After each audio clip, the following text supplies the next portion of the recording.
So, disclaimer. Ike is still one of my favorite characters, but I felt it would be worthwhile to explore some of the problems that people have with him. In doing so, I have changed my view of him a bit. I still think he's a really cool unit, and he's still my favorite unit in terms of raw power and stats. But as it stands now, I do understand why some people may dislike his character. Anyways, on with the video.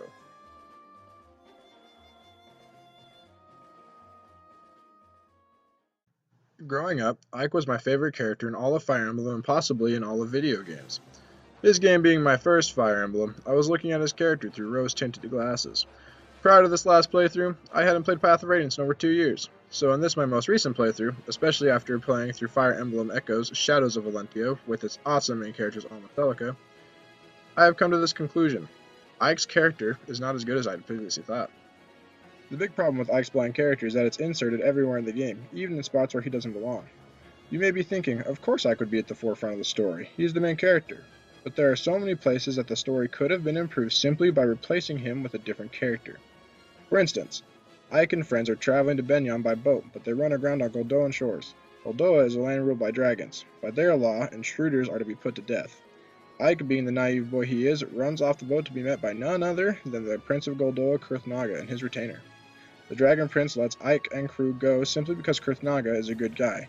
But how much better would it have been if Valencia had been given the opportunity to run off the boat and diplomatically get Ike's crew out of the situation?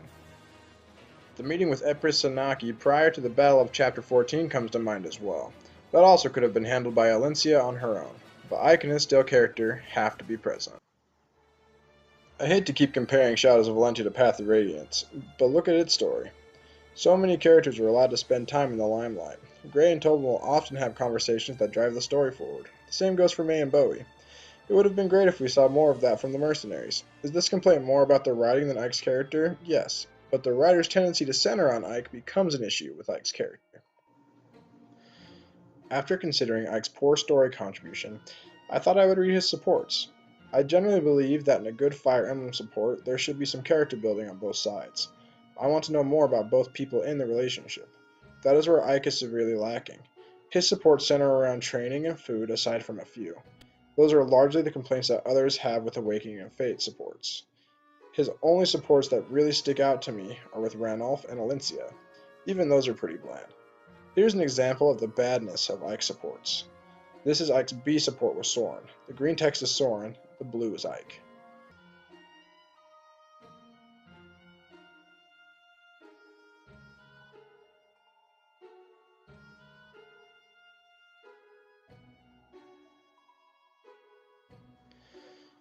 While this may not be the case for all of Ike's supports, Ike's lack of speaking is part of more supports than it should be. But it goes further than that. Ike rarely says anything more than what is expected of someone with next to no personality in any of his supports. For most of my Fire Emblem playing career, my favorite character was Ike, and while he's still very high on my list of characters for his sheer butt-kicking power, his lack of personality in the story and his supports hold him back from being my favorite character of all time. I was always on the side of Ike lovers in the chat room and forums, but the deeper I looked into him as a character, the more I began to sympathize with the Ike haters.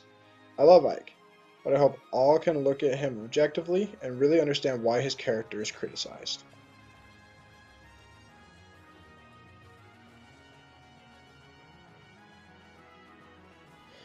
Thanks for making it to the end of this video. If you enjoyed it, please leave a like and a comment, and if you want to see more videos about Fire Emblem, subscribe. I plan to upload more Fire Emblem and Nintendo content in the near future. Also, go check out my Path of Radiance playthrough on the channel. Again, thanks for watching. Catch you guys next time.